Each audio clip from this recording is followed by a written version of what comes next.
Hello everyone, तो आज हम लेके आए हैं चैप्टर नंबर 1 केमिस्ट्री का पार्ट 2।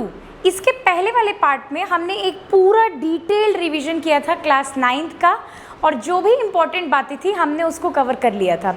अब आज से हम बिल्कुल तैयार हैं चैप्टर 1 केमिस्ट्री पढ़ने के लिए क्लास 11th की। तो आज हम क्या क्या डिस्कस करने वाले हैं एक बार ब्रीफ में बता देते और उसके बाद फिर एक एक करके डिस्कस करते हैं, ठीक है। तो सबसे पहले आज हम डिस्कस करेंगे कि क्या है लॉज ऑफ केमिकल कॉम्बिनेशन। पहले तो हम ये जानेंगे कि कैसे हम ये लॉज तक पहुँचे हैं, और उसके बाद फिर हम एक एक करके सारे लॉज को डिस्कस करेंगे। पहले लॉ का नाम है law of conservation of mass, फिर दूसरा है लॉ ऑफ डेफिनिट प्रपोर्शन, तीसरा लॉ ऑफ मल्टीपल प्रपोर्शन, और चौथा लॉ ऑफ रेसिप्रोकल प्रपोर्शन। ये 4 लॉज पढ़ने हैं। उसके बाद हम लोग पढ़ेंगे गे-लुसाक्स लॉ, जो कि गैसेस के बारे में है। उसके बाद हम लोग डिस्कस करेंगे डाल्टन की एटॉमिक थ्योरी और उसके लिमिटेशंस कि वो क्यों अभी एक्सेप्टेबल नहीं है। और उसके बाद हम एक बहुत ही इंपॉर्टेंट चीज़ पढ़ेंगे जिसको बहुत कंफ्यूजिंग होता है, वो समझ में नहीं आता है कि क्या समझाना चाह रहा है एक्चुअली में वो लॉ, वो है एवोगाड्रोस हाइपोथेसिस, ठीक है। इस पूरे वीडियो में आज हम ये सब बातें कवर करने वाले हैं। तो बिफोर स्टार्टिंग द लॉज हमारे लिए ज़रूरी है कि हम ये जानें कि ये लॉज आए कहाँ से हैं, ठीक है। तो बेसिक सी बात है बिल्कुल कि साइंस में जब भी हम कोई लॉ देते हैं या कोई भी साइंटिस्ट कोई भी लॉ देते हैं तो वो बिल्कुल डिपेंडेंट होता है किन बातों पे, ऑब्जर्वेशंस पे, ठीक है। और ये चूंकि हम केमिस्ट्री के लॉज के बारे में बात कर रहे हैं तो ऑब्वियसली ये लॉज कहाँ से आए होंगे, हमने ऑब्जर्व किया होगा कुछ केमिकल रिएक्शंस को, और बहुत सारे केमिकल रिएक्शंस को ऑब्जर्व करने के बाद एक पैटर्न देखा गया और उसी बेसिस पे इन लॉज को डिवाइस किया गया है, ठीक है। तो सबसे पहले लॉ के बारे में हम बात करते हैं, law of conservation of mass, ठीक है, कंजर्वेशन ऑफ मास। सबसे पहले बात करते हैं कि इस लॉ को किसने दिया था। The father of chemistry Antoine Lavoisier उनका नाम था, और इन्होंने ये लॉ दिया है 1774 में। अब ये लॉ कहना क्या चाहता है, इस लॉ के अकॉर्डिंग किसी भी रिएक्शन में, किसी भी केमिकल रिएक्शन में जब भी जो भी मास होगा रिएक्टेंट्स का, पहले तो रिएक्टेंट्स क्या होते हैं, जब भी कोई रिएक्शन होता है कोई भी 2 या 2 से ज़्यादा स्पीशीज आपस में क्या करती हैं, रिएक्ट करती है, तो जो लोग रिएक्ट करते हैं उनका नाम क्या रख देते हैं, रिएक्टेंट्स, ठीक है। तो और रिएक्टेंट्स कब प्रेजेंट होते हैं, रिएक्शन के पहले। तो यहाँ पे हम 2 बातें कर रहे हैं, रिएक्शन के पहले क्या हो रहा है और रिएक्शन के बाद क्या हो रहा है, ठीक है। तो रिएक्शन के पहले कुछ मास होगा रिएक्टेंट्स का, और उसके बाद रिएक्शन हो जाएगा, और रिएक्शन के बाद कुछ मिलेगा हमको, उसका नाम हम क्या रखते हैं, प्रोडक्ट। तो उस समय रिएक्शन के बाद क्या होता है, मास ऑफ प्रोडक्ट। तो ये लॉ क्या बताना चाहता है कि किसी भी केमिकल रिएक्शन में मास ऑफ रिएक्टेंट हमेशा किसके बराबर होगा, मास ऑफ प्रोडक्ट के, ठीक है। इससे क्या साबित करना चाहते हैं हम कि मास का लॉस नहीं होता है, मास का लॉस नहीं होता है। इसका क्या मतलब हुआ है कि मास can not be created and can not be destroyed during a chemical reaction. और इसी रीजन से इस लॉ का एक और नाम होता है लॉ ऑफ इनडेस्ट्रक्टिबिलिटी ऑफ मैटर। इसका मतलब क्या हुआ कि हम यहाँ पे मैटर या फिर मास को क्रिएट या डिस्ट्रॉय नहीं कर सकते हैं, ठीक है। आई होप कि ये बात क्लियर है। अब हम एक एग्जाम्पल से इसको और अच्छे से समझेंगे, ठीक है। हमारे पास एक एग्जाम्पल है जिसमें हमने लिया है 1.70 gram of AgNO3 which is silver nitrate, और उसको हम मिला रहे हैं 0.585 ग्राम ऑफ NaCl में, ठीक है। और उसके बाद जो प्रोडक्ट मिल रहा है हमको 1.435 ग्राम AgCl मिल रहा है, और क्या मिल रहा है 0.85 ग्राम ऑफ NaNO3 मिल रहा है हमको, ठीक है। क्या हम लोग ये देख पा रहे हैं कि हमारे पास क्या है, AgNO3 NaCl, और ये क्या बन रहा है, AgCl और NaNO3 बन रहा है, ठीक है। अब इस रिएक्शन में हमको पता है कि हमने क्लास 10th में एक रिएक्शन का टाइप पढ़ा था, क्या नाम था उसका, डबल डिस्प्लेसमेंट रिएक्शन। यहाँ पे वही रिएक्शन हो रहा है, यहाँ पे Ag प्लस है, NO3 minus, Na plus, Cl minus, ये दोनों मिलके क्या बना रहे हैं, देखिए AgCl और NaNO3 मिलके दोनों को क्या मिला रहे हैं, NaNO3। अब ये क्या है, ये सिनेरियो कब का है, रिएक्टेंट्स का, ये सब क्या है यहाँ पे रिएक्टेंट्स है, और ये कब होगा बिफोर द रिएक्शन, ये कब प्रेजेंट होंगे बिफोर द रिएक्शन, ठीक है।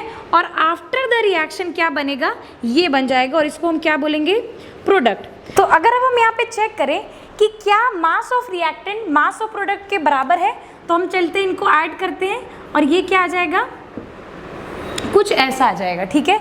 ये क्या आया है मास ऑफ रिएक्टेंट्स, और जब हम इसको ऐड करेंगे तो अपने पास क्या आने वाला है,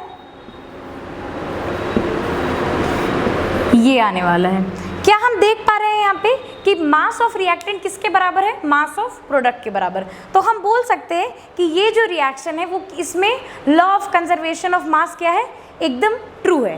तो अगर अब इस एग्जाम्पल के बाद हम इस लॉ का स्टेटमेंट लिखना चाहें तो वो क्या होगा, टोटल मास ऑफ reactants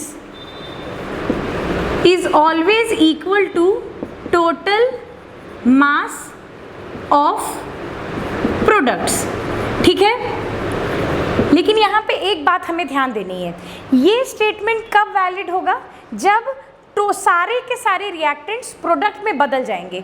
लेकिन बहुत बार ऐसा होता है कि कुछ प्रोडक्ट्स अनरिएक्टेड रह जाते हैं। अभी इसी चैप्टर में हम पढ़ेंगे लिमिटिंग रिएजेंट का कॉन्सेप्ट, जहाँ पे हम देखेंगे कि कुछ रिएक्टेंट्स बचे हुए रह जाते हैं। तो वहाँ पे फिर क्या ये लॉ वैलिड होगा, नहीं, वहाँ पे क्या हो जाएगा टोटल मास ऑफ रिएक्टेंट्स, और ये कब का सिनेरियो है, रिएक्शन के पहले वाला। आफ्टर द रिएक्शन क्या होगा, कुछ तो प्रोडक्ट बनेगा और कुछ क्या होगा mass of unreacted reactants.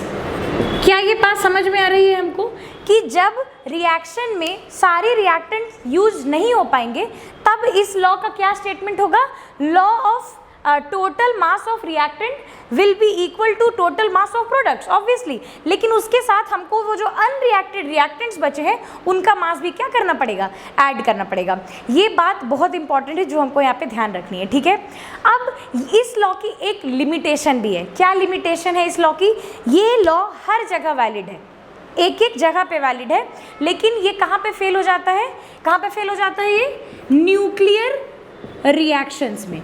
Nuclear reactions हम जानते हैं कि न्यूक्लियर रिएक्शन एक तो बहुत ही तेजी से होता है, बहुत फास्ट होता है और बहुत ही अनकंट्रोलेबल होता है। तो यहाँ पे क्या होता है, मास of reactant is always and very very less then mass of product. मतलब कि यहाँ पे बहुत कम रिएक्टेंट बहुत ज़्यादा प्रोडक्ट बनाते हैं। तो यहाँ पे अपना ये लॉ जो होता है वो क्या हो जाता है, फेल हो जाता है, ठीक है। अब हम बात करने वाले हैं लॉ ऑफ डेफिनिट प्रोपोर्शन की। इस लॉ को दिया था प्राउश ने 1799 में, ठीक है। और इस लॉ के अकॉर्डिंग हम किसी भी केमिकल कंपाउंड के बारे में अगर बात कर रहे होंगे तो वो हमेशा सेम एलिमेंट से बना हुआ होगा, और वो जो एलिमेंट्स होंगे वो हमेशा सेम प्रोपोर्शन में कंबाइन करेंगे बाय मास। समझ में नहीं आया, एक एग्जाम्पल समझते हैं, बहुत अच्छे से समझ में आएगा, ठीक है। हम एग्जाम्पल लेते हैं अपने प्यारे से मॉलिक्यूल वाटर का, ठीक है। हमको पता है कि यहाँ पे कौन कौन से दो एलिमेंट्स यूज हो रहे हैं, हाइड्रोजन और ऑक्सीजन, बिल्कुल। अब अगर हम देखें कि यहाँ पे हाइड्रोजन यहाँ पे कितने हैं, 2 हाइड्रोजन है, इसका मतलब हाइड्रोजन का अगर टोटल मास हम इस कंपाउंड में कन्वर्ट कैलकुलेट करें तो वो कितना आने वाला है, 2 × 1, क्योंकि एक हाइड्रोजन का मास क्या होता है 1 एटॉमिक मास यूनिट, और ये क्या हो जाएगा 2U, ठीक है। और इसका कितना होता है, ये 1 है, और इसके एक एटम का मास होता है 16U। इसके पहले वाली वीडियो में भी हम बता चुके हैं कि हमको 1 से लेकर 20 तक तो एटलीस्ट सारे एटॉमिक नंबर्स और मास नंबर्स याद होने चाहिए, नहीं तो आगे का सफ़र बहुत मुश्किल हो जाएगा, ठीक है। तो अगर हम देखें कि ये हाइड्रोजन का मास आया और ये ऑक्सीजन का मास आया, अगर हम यहाँ पे मास का रेशियो निकालें तो वो क्या आएगा, 2:16 या फिर 1:8, ठीक है। तो ये लॉ क्या बोलना चाहता है कि जब भी हम पानी लेके आएंगे, कहीं से भी पानी लेके आए, इररेस्पेक्टिव ऑफ द सोर्स, ये किसी भी तरह से पानी आप बनाएं, किसी भी सोर्स से लेके आए, उससे कोई फर्क नहीं पड़ता। अगर वो पानी है तो वो हमेशा हाइड्रोजन से ही बना होगा और हमेशा ऑक्सीजन से ही बना होगा, और वहाँ पे हाइड्रोजन और ऑक्सीजन के मास का रेशियो क्या होगा, हमेशा फिक्स्ड होगा, वो कभी भी चेंज नहीं होगा। ठीक है, अभी हम बात करते हैं यहाँ पे कार्बन डाइऑक्साइड की। ठीक है, कार्बन डाइऑक्साइड हम पिछले क्लास के नॉलेज के हिसाब से इस बात को बात करें, क्लास 10th में हमने पढ़ा है कि कार्बन डाइऑक्साइड को प्रोड्यूस करने का क्या क्या तरीका होता है। हम अगर लाइमस्टोन जो कि कैल्शियम कार्बोनेट होता है, अगर उसको हीट कर दे तो क्या बनता है, कार्बन डाइऑक्साइड बनता है। ठीक है, अगर हम CaCO3 का रिएक्शन करवाएं किसके साथ, HCl के साथ, तो भी क्या बनता है, CaCl2 बनता है और H2O प्लस CO2 बनता है। ठीक है, एक और तरीका होगा, अगर हम कार्बन को ऑक्सीजन के साथ रिएक्ट करवाएं तो भी कार्बन डाइऑक्साइड बनता है, और अगर हम Na2CO3 को हीट करें तो भी क्या बनता है, तो भी यहाँ से भी एक बनने का तरीका होता है, CO2 यहाँ भी रिलीज होता है। क्या हम देख पा रहे हैं कि हमने 4 अलग अलग तरह से CO2 को बनाया है। ठीक है, लेकिन इस लॉ के अकॉर्डिंग आप किसी भी तरह से कार्बन डाइऑक्साइड बनाएं, कार्बन का जो मास होगा, यहाँ पे कार्बन का मास कितना हो जाएगा 12U, और ऑक्सीजन का मास कितना हो जाएगा, चूंकि यहाँ पे 2 है तो इसीलिए हमको 16U × 2 करना पड़ेगा, जो कि 32U आ जाएगा, और 12:32 क्या आ जाएगा, 6:16, या फिर हम इसको ये बोल सकते हैं 3:8। इसका क्या मतलब हुआ कि कार्बन डाइऑक्साइड किसी भी सोर्स से आए, जो कार्बन और ऑक्सीजन का मास होगा वो क्या होगा, हमेशा फिक्स्ड होगा। ठीक है, और हमेशा ये किन 2 एलिमेंट से बना हुआ रहेगा, कार्बन और ऑक्सीजन से। आई होप कि ये जो लॉ है ये सबको क्लियर हुआ है। अब हम एक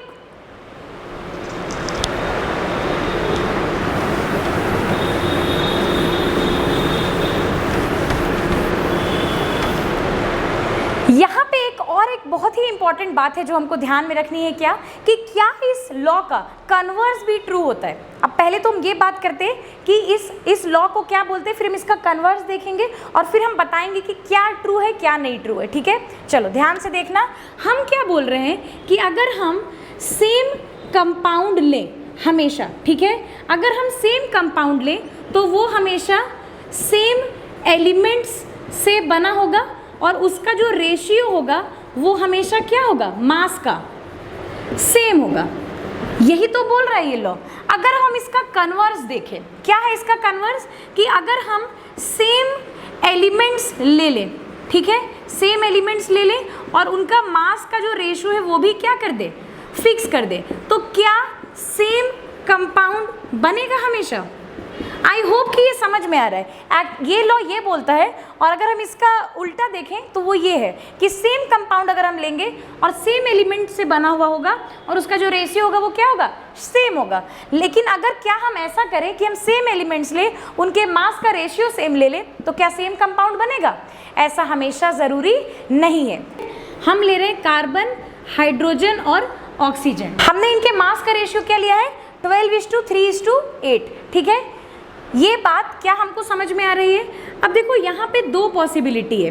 क्या पॉसिबिलिटी है कि यहाँ पे इथाइल अल्कोहल भी बन सकता है, जिसका फॉर्मूला क्या होता है, C2H5OH। ठीक है, और यहाँ पे डाई मिथाइल ईथर भी बन सकता है।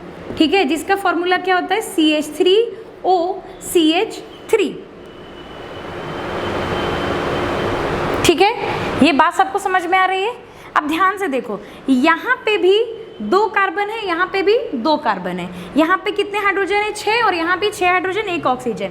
लेकिन क्या हम देख पा रहे हैं कि बजाय हमने यहाँ पे क्या किया, सेम एलिमेंट्स लिए, उनका मास का रेशियो भी फिक्स रखा, लेकिन हमको अंडर डिफरेंट कंडीशंस क्या हुआ, डिफरेंट कंपाउंड्स मिल रहे हैं। तो हम क्या बोल सकते हैं कि इस लॉ का कन्वर्स ट्रू नहीं होता है। अब हम बढ़ते हैं अपने तीसरे लॉ की तरफ, जो कि है लॉ ऑफ मल्टीपल प्रपोर्शन। ठीक है, देखो यहाँ पे जो वर्ड है मल्टीपल, उसी से ये लॉ समझ में आएगा। क्या मतलब है इस बात का, कि अगर हम सेम एलिमेंट्स लें, फॉर एग्जाम्पल अगर हमने लिया है हाइड्रोजन और ऑक्सीजन, ठीक है, और ये क्या करते हैं, 2 अलग अलग कंपाउंड बनाते हैं, जो कि क्या है, एक तो अपना प्यारा पानी H2O, और एक क्या बना रहा है ये H2O2, इसका क्या नाम होता है, हाइड्रोजन परऑक्साइड। ठीक है, अब देखो ध्यान से समझना यहाँ पे कि ये लॉ क्या बोलना चाहता है। ये लॉ ये बोलना चाहता है कि अगर कोई हम 2 एलिमेंट या 2 से ज़्यादा एलिमेंट ले, तो अगर वो 2 या 2 से ज़्यादा कंपाउंड्स बनाते हैं तो उसमें एक एलिमेंट्स का मास तो क्या होगा, फिक्स होगा। हम देख पा रहे हैं कि दोनों में ही हमको H2 दिख रहा है, ठीक है। तो अगर हम बात करें कि यहाँ पे हाइड्रोजन का मास क्या है तो हम लोग बोलेंगे 2U, ठीक है। हम देख सकते हैं कि एक यहाँ पे ऑक्सीजन जो है उसका मास क्या हो रहा है, दोनों कंपाउंड में बदल रहा है। तो ये लॉ ये बोलता है कि जो दूसरा एलिमेंट होता है जो कि फिक्स्ड मास के साथ कंबाइन कर रहा है किसके, दूसरे एलिमेंट के, उसका जो रेशियो होगा किसका, जिसका मास अलग अलग है, इन दोनों के मास का रेशियो इस कंपाउंड में देखो 16U है और इसमें क्या है 32U है। तो इन दोनों का जब हम रेशियो निकालेंगे तो ये क्या आ रहा है 1:2। और इस लॉ का यही कहना था कि ये जो रेशियो होगा वो क्या होगा, सिंपल होल नंबर रेशियो, ठीक है। ये क्या आने वाले हैं, बहुत ही सिंपल सा रेशियो आने वाला है। आई होप कि ये लॉ समझ में आ रहा है। एक बार फिर से बात करते हैं। देखो अगर हमने 2 एलिमेंट्स लिए हाइड्रोजन और ऑक्सीजन, ठीक है, ये 2 अलग अलग कंपाउंड बना रहे हैं, एक वाटर और एक क्या बना रहे हैं H2O2 that is hydrogen peroxide. अगर हम ध्यान से देखें अब यहाँ पे तो ये लॉ क्या बोलता है कि यहाँ पे 2 एलिमेंट्स है, एक एलिमेंट का मास क्या होगा, फिक्स होगा। दूसरा वाला जो एलिमेंट होगा जिसका मास फिक्स नहीं है वो क्या करेगा, कंबाइन करेगा इन दोनों के साथ। और ये जो कंबाइन करेंगे, ये जो अलग ये जो एलिमेंट है जिसका मास अलग अलग है, जब हम उसका रेशियो निकालेंगे तो वो क्या होगा, एक सिंपल होल नंबर रेशियो आएगा, ठीक है। अब हम बात करते हैं अपने चौथे लॉ के बारे में जिसका नाम है लॉ ऑफ रेसिप्रोकल प्रोपोर्शन, ठीक है। यहाँ पे अभी 3 एलिमेंट्स इन्वॉल्व होंगे, ठीक है। हम एग्जाम्पल से ही समझते हैं तभी समझ में आएगा। अगर हम बात करें कि हमने लिया हाइड्रोजन, हमने लिया सोडियम और हमने लिया क्लोरीन, ठीक है। अगर हम बात करें हाइड्रोजन और सोडियम की, ये कौन सा कंपाउंड बनाएगा, सोडियम हाइड्राइड, ठीक है। ये क्या बनाएगा, हाइड्रोजन क्लोराइड, और ये दोनों आपस में भी एक कंपाउंड बनाते हैं, क्या होगा वो, NaCl, ठीक है। अब ध्यान से समझना है कि ये लॉ क्या बोलना चाहता है, ठीक है। अगर हम ध्यान से देखें तो इन दोनों में एक एलिमेंट कॉमन है, कौन, हाइड्रोजन। तो अगर हम ध्यान से देखें तो हाइड्रोजन और क्लोरीन है यहाँ पे, और यहाँ पे क्या है, हाइड्रोजन और कौन है, सोडियम है, ठीक है। तो अगर हम देखें कि हाइड्रोजन जो है उसका तो मास क्या है, कांस्टेंट है, तो इसके बारे में बात नहीं करना है। हम क्या बोल रहे हैं कि इन दोनों का देखना है कि ये किस मास में कंबाइन कर रहा है। तो अगर हम देखें तो इसका कितना पार्ट कंबाइन कर रहा है, कितना पार्ट कंबाइन कर रहा है, 35.5 पार्ट, और इसका कितना पार्ट कंबाइन कर रहा है, 23 पार्ट्स। ये एक्चुअली में इनका मास नंबर है, ठीक है। तो अगर हम ध्यान से देखें तो यहाँ पे इनका ये पार्ट है।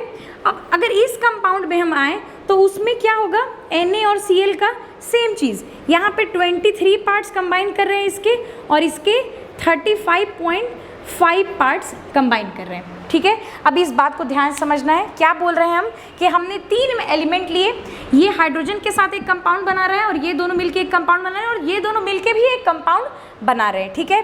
तो ध्यान से समझना क्या है यहाँ पे कि अगर हम इन दोनों कंपाउंड्स के बारे में बात करें तो यहाँ पे हाइड्रोजन कॉमन है, जो कि यहाँ पे अगर हम ध्यान से देखें तो हाइड्रोजन का मास भी क्या है, कांस्टेंट है। मतलब ये जो अलग अलग एलिमेंट्स है कांस्टेंट मास ऑफ एक एलिमेंट के साथ क्या कर रहे हैं, कंबाइन कर रहे हैं। यहाँ पे हाइड्रोजन का मास बिल्कुल फिक्स्ड है। तो हम देख रहे हैं कि सोडियम और क्लोरीन का क्या रेशियो कंबाइन कर रहा है। अगर हम इन दोनों कंपाउंड्स को कंपेयर करें तो 23 पार्ट्स इसका और इसका 35.5 पार्ट्स। तो इस लॉ के अकॉर्डिंग जब ऐसा होगा कि एक एलिमेंट 2 एलिमेंट के साथ अलग अलग कंपाउंड बनाए और वो दोनों एलिमेंट भी एक कंपाउंड बनाए, तो यहाँ वाला जो रेशियो होगा और इन दोनों का जो रेशियो होगा वो क्या होंगे, एक दूसरे से आपस में रिलेटेड होंगे, या फिर उनका अगर हम रेशियो कैलकुलेट करें तो वो क्या आएगा, सिंपल होल नंबर रेशियो। तो अगर हम बोले कि इनका रेशियो कैलकुलेट करके बताओ तो हम क्या ये नहीं बोल सकते कि ये 1:1 के रेशियो में है। जितना रेशियो यहाँ था मास का उतना ही रेशियो यहाँ पे भी है मास का। क्या ये बात हमको समझ में आ रही है? हम एक और एग्जाम्पल लेते हैं, हाइड्रोजन, सल्फर और ऑक्सीजन। हमको पता है ये दोनों क्या बनाते हैं, हाइड्रोजन सल्फाइड। ये दोनों मिलके क्या बनाएंगे, पानी, और ये दोनों मिलके क्या बना रहे हैं, SO2 गैस। ठीक है। अब अगर हम ध्यान से देखें तो हाइड्रोजन का मास क्या है, कांस्टेंट है H2 और सल्फर और अगर ऑक्सीजन का मास कंपेयर करें तो यहाँ पे इसके 32 पार्ट्स कंबाइन कर रहे हैं और यहाँ पे ऑक्सीजन के कितने पार्ट कंबाइन कर रहे हैं, 16 पार्ट्स। और अगर हम इस कंपाउंड के बारे में बात करें तो यहाँ पे सल्फर का कितना पार्ट है, 32 पार्ट्स है और यहाँ पे इसका कितना पार्ट है, 32 पार्ट्स है। तो अगर आप ध्यान से देखें तो रेशियो यहाँ पे सल्फर और ऑक्सीजन का क्या होगा, अगर हम ध्यान से देखें तो यहाँ पे जो रेशियो आ रहा है ये क्या आ रहा है, 1:2 का रेशियो है और इसमें 1:1 का रेशियो है। तो अगर हम ओवरऑल रेशियो देखें तो ये कुछ 1:2 टाइप का नहीं दिख रहा है हमको, क्या ये बात समझ में आ रहा है। देखो ये लॉ थोड़ा सा कॉम्प्लिकेटेड इस सेंस में आता है क्योंकि यहाँ पे हम 3-4 कंपाउंड्स के बारे में बात करने लगते हैं, पर ये है बहुत आसान। क्या बोलना चाहता है कि एक एलिमेंट कंबाइन कर रहे हैं दो अलग अलग एलिमेंट्स के साथ और वो दोनों मिलके एक कंपाउंड अपना भी बना रहे हैं। तो यहाँ पे एक एलिमेंट जो बीच वाला होगा उसका मास क्या होगा, फिक्स होगा, और जो दो अलग अलग एलिमेंट्स हैं उनका जो पार्ट होगा, जो रेशियो होगा वो क्या होगा, सिमिलर होगा किससे, या तो बिल्कुल सेम आ जाएगा जैसे पिछले केस में आया था, या फिर यहाँ पे जो रेशियो होगा वो क्या होगा, सिंपल होल नंबर रेशियो होगा। ठीक है, आई होप कि ये लॉ क्लियर हो रहा होगा। तो अब हम बात करते हैं अपने 5वें लॉ के बारे में जिसका नाम है लॉ ऑफ गैसियस वॉल्यूम्स, या फिर उसका नाम गे-लुसैक्स लॉ भी होता है। ये लॉ बहुत ही ज़्यादा सिंपल। ये लॉ क्या बोलता है कि अगर हम सेम टेम्परेचर और प्रेशर की कंडीशंस को लें और अगर हम दो गैसेस को कंबाइन करें, ठीक है, तो वो दोनों सिंपल होल नंबर रेशियोज में कंबाइन करती हैं। ठीक है, और अगर उनका जो प्रोडक्ट होगा वो भी गैस निकला तो फिर प्रोडक्ट और रिएक्टेंट सबका जो रेशियो होगा वो क्या होगा, सिंपल होल नंबर रेशियो होगा। हम इसको एक एग्जांपल से समझते हैं। फॉर एग्जांपल अगर हमने लिया हाइड्रोजन गैस और उसको हम कंबाइन करवा रहे हैं क्लोरीन गैस के साथ, ठीक है, ये दोनों मिलके क्या बना रहे हैं, HCl बना रहे हैं जो कि एक गैस है। ठीक है, तो अगर हम बात करें कि इसका जो रेशियो होगा ये किस रेशियो में, अगर हम इसको किस पे नाप रहे हैं, हम सबको सारा, अगर हम सेम टेम्परेचर और प्रेशर पे सारे गैसेस की वॉल्यूम्स को नापें तो यहाँ पे हम देख सकते हैं कि इसका एक वॉल्यूम कंबाइन कर रहा है, इसका भी एक वॉल्यूम कंबाइन कर रहा है और क्या क्रिएट कर रहा है, अगर हम ध्यान से देखें, अगर इस रिएक्शन को बैलेंस करेंगे तो 2HCl बन रहा है, तो यहाँ पे क्या बन रहा है, 2 वॉल्यूम बन रहा है। तो ये लॉ क्या बोलता है कि ये जो गैसेज हैं वो 1:1 के रेशियो में कंबाइन करेंगे और जो प्रोडक्ट होगा उसका कुछ ऐसा रेशियो होगा, इसके किसका रेशियो है, वॉल्यूम का रेशियो है। ठीक है, तो ये लॉ क्या बोलता है कि जब हम इन गैसेस के वॉल्यूम्स का रेशियो निकालेंगे तो वो क्या होगा, 1:1:2 आएगा जो कि एक सिंपल होल नंबर रेशियो होगा। ठीक है, एक बार फिर से बात करते हैं कि ये लॉ क्या कहना चाहता है। अगर हम दो अलग अलग गैसेस लें तो वो कैसे कंबाइन करेंगी, उनका जो वॉल्यूम होगा, वॉल्यूम का जो रेशियो होगा कंबाइन करने का वो सिंपल रेशियो होगा। अगर हम देखें तो यहाँ पे एक वॉल्यूम कंबाइन कर रहा है हाइड्रोजन का, किसके साथ, एक वॉल्यूम कर रहा है क्लोरीन का। तो अगर हम देखें तो इनका रेशियो क्या है, 1:1, सिंपल होल नंबर रेशियो। और अगर ये जो प्रोडक्ट है वो भी गैस है तो इन पूरे सारी गैसेस का जो रेशियो होगा वॉल्यूम का वो क्या होगा, सिंपल होल नंबर रेशियो होगा जो कि है 1:1:2।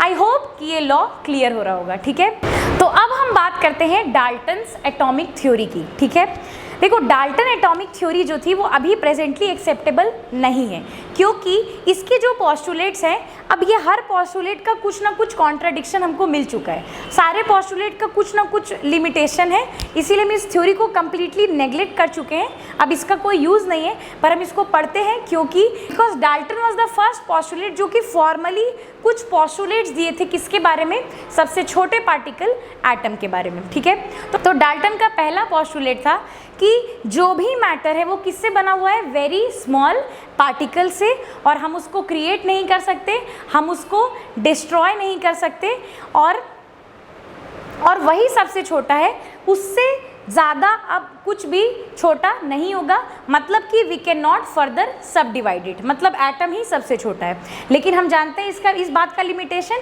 इस बात की क्या लिमिटेशन है कि हम जानते हैं अब हम सब एटॉमिक पार्टिकल्स को भी डिस्कवर कर चुके हैं, इलेक्ट्रॉन, प्रोटॉन और न्यूट्रॉन्स, जिसकी डिस्कवरी के बारे में हम अगले चैप्टर स्ट्रक्चर ऑफ एटम अभी इसी क्लास में हम पढ़ने वाले हैं। ठीक है, बहुत डिटेल में। तो ये पहला जो पॉस्टुलेट था वो गलत हो गया।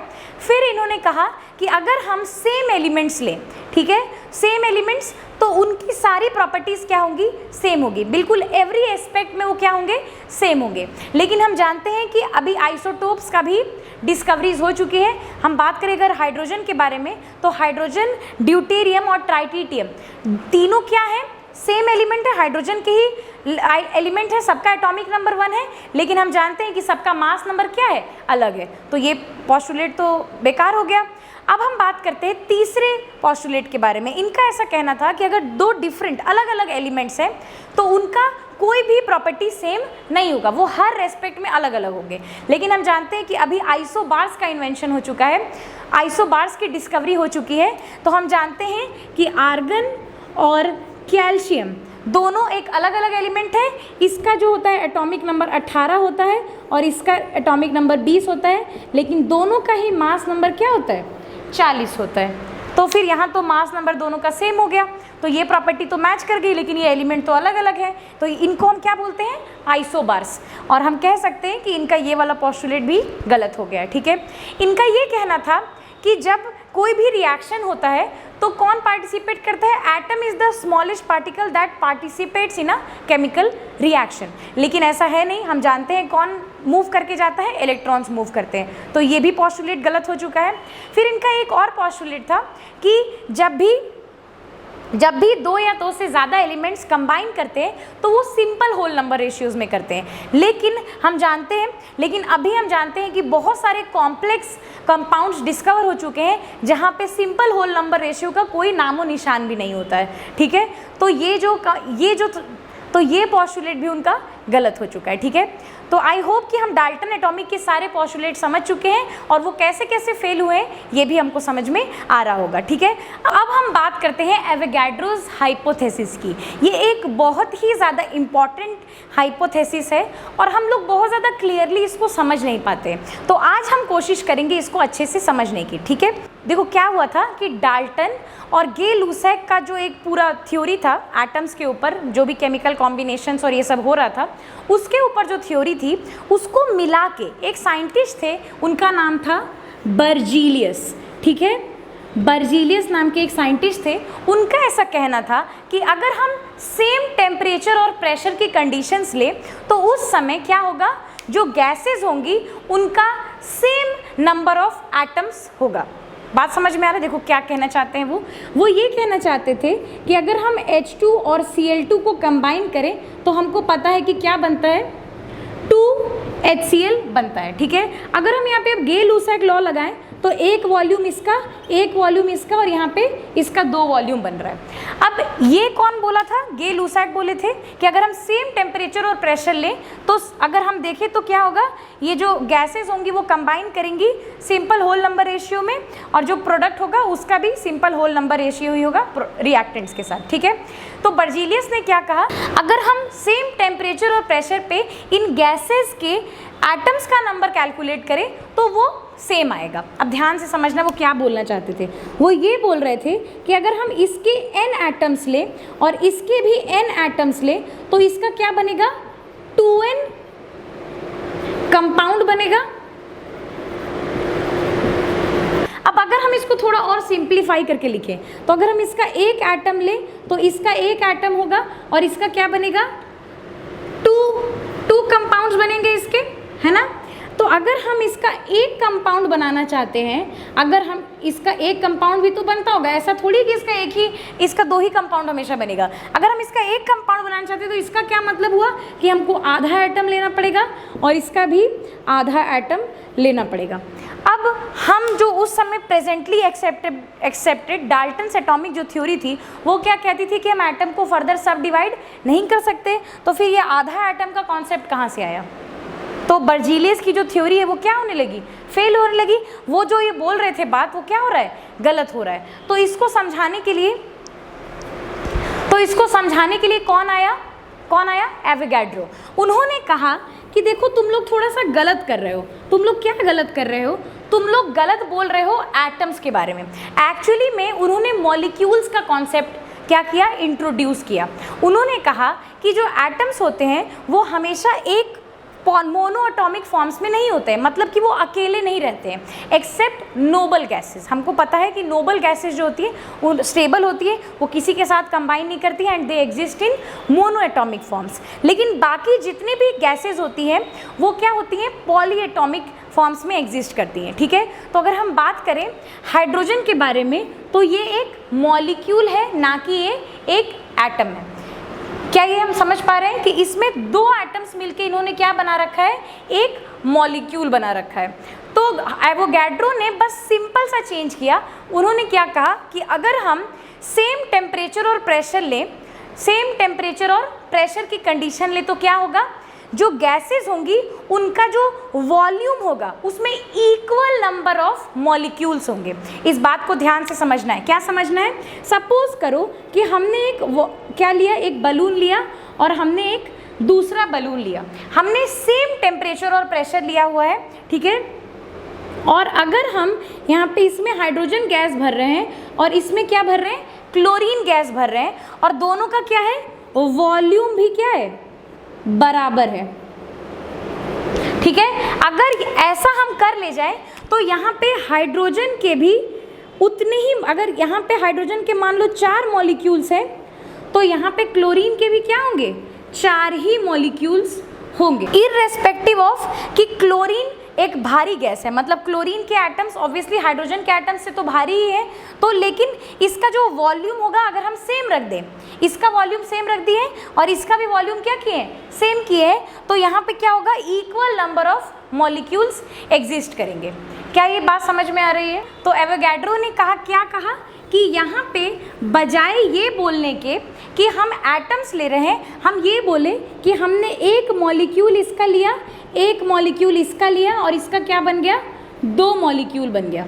ठीक है, तो यहाँ पे क्या मतलब हुआ कि अगर हम इसका क्या मतलब हुआ कि अगर हम इसके एक मॉलिक्यूल ले रहे, इसका एक मॉलिक्यूल ले रहे, तो क्या बनेगा, इसका 2 मॉलिक्यूल बनेगा। तो अगर हम अब यहाँ पे एक मॉलिक्यूल बनाना चाहते हैं तो हमको क्या करना पड़ेगा, आधा मॉलिक्यूल लेना पड़ेगा इसका, और इसका भी क्या करना पड़ेगा, आधा मॉलिक्यूल लेना पड़ेगा। इसके आधे मॉलिक्यूल का मतलब क्या होगा, एक एटम, और इसका क्या होगा, एक एटम, और यहाँ पे क्या बनेगा, एक मॉलिक्यूल।